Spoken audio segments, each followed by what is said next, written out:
la próxima vez que ande por la calle, haciendo compras o esperando el bus, preste mucha atención, porque la persona que está a su lado podría ser primo suyo. En realidad eso que decían nuestros abuelos de que todos los ticos somos primos, tiene algo de cierto. ¿Por qué? Porque resulta que casi todos los costarricenses tenemos un origen común en los primeros años de la vida colonial. Efectivamente, la mayoría de los costarricenses de hoy descendemos de un pequeño núcleo de familias que con el paso de los años se han mezclado entre sí continuamente. Esto se refleja también en la forma que nos conocen fuera del país, ticos y ticas, ¿verdad? Resulta que, por ejemplo, antes de 1850, los costarricenses se trataban entre sí como hermanitico y hermanitico. Y fuera de las fronteras empezaron a llamarnos primero hermaniticos, ¿verdad? Y finalmente desaparece la primera parte de la palabra y quedamos como ticos. No nos sorprende entonces que al examinar a los antepasados de los ticos, encontremos nombres que se repiten una y otra vez, como el de Francisco de Ocampo Golfín. Francisco está en prácticamente todos los árboles genealógicos de los costarricenses, porque su descendencia se mezcló con casi todas las familias fundadoras de nuestro país. Así que cualquier costarricense, desde el trabajador más humilde hasta el señor presidente de la República, lo tienen en su genealogía.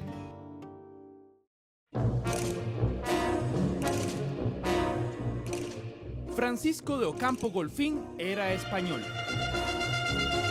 Nació en la ciudad de Mérida, Extremadura, en el año de 1570.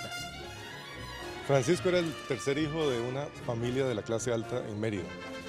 Resulta que en esa época los hijos primogénitos eran los que heredaban la fortuna de estas familias y por tanto los que nacían después pues no tenían derecho a esta fortuna directamente. Muchos de estos hijos secundones se veían obligados a buscar fortuna en otro lugar y eso fue lo que hizo Francisco de Ocampo Golfín.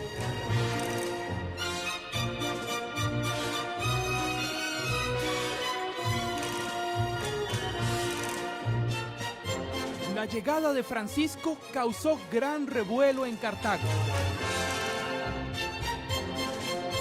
No todos los días llegaba a la humilde ciudad un personaje de tanta alcurnia. Primero fue capitán de las milicias cartaginesas, luego fue alcalde y hasta gobernador interino.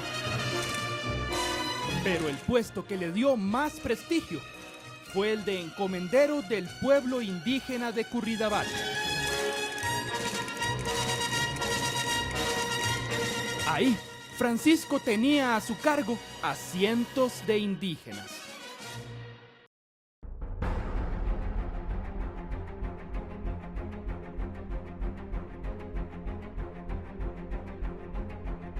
A veces, los encomenderos abusaban de su poder. En 1599 nació Gaspar, hijo de Francisco y una indígena de Curridabat llamada Catalina Tuya. El niño fue criado por la familia Cascante de Rojas y precisamente es Rojas el apellido que llega a usar en su etapa adulta y con la que es conocida toda su descendencia. Prácticamente todos los Rojas de la actualidad vienen de Gaspar.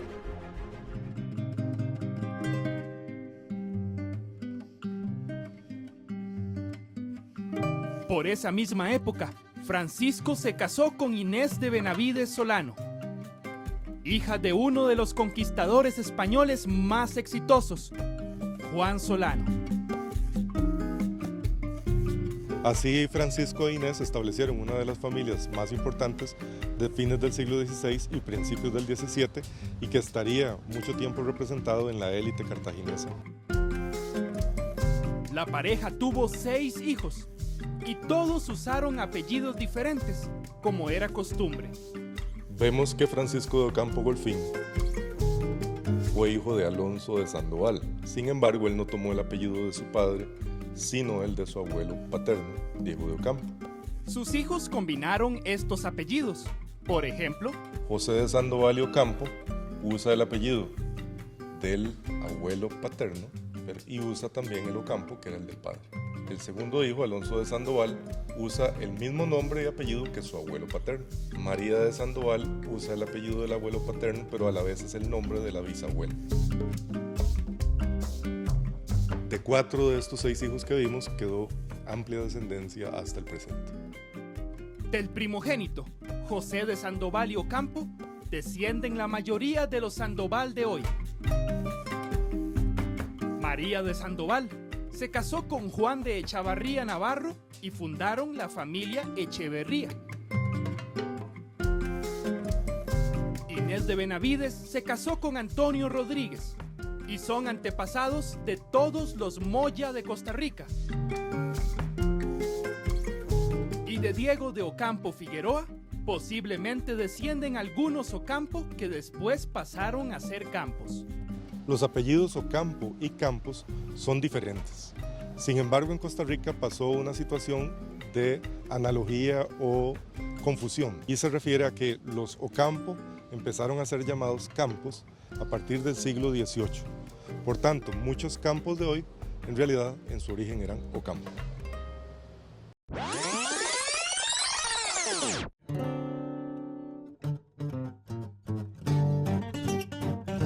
Ahora sí, es hora de volver a la cuestión del principio. ¿Qué posibilidades hay realmente de que usted, yo, él y él seamos todos primos, aunque sea lejanos? Pues muchas. Las familias fundadas por hombres y mujeres, como Francisco de Ocampo Golfín, hace 4 siglos, se han mezclado una y otra vez hasta llegar a nosotros. Así que repetimos, preste atención, porque los ticos tenemos más en común de lo que usted se imagina.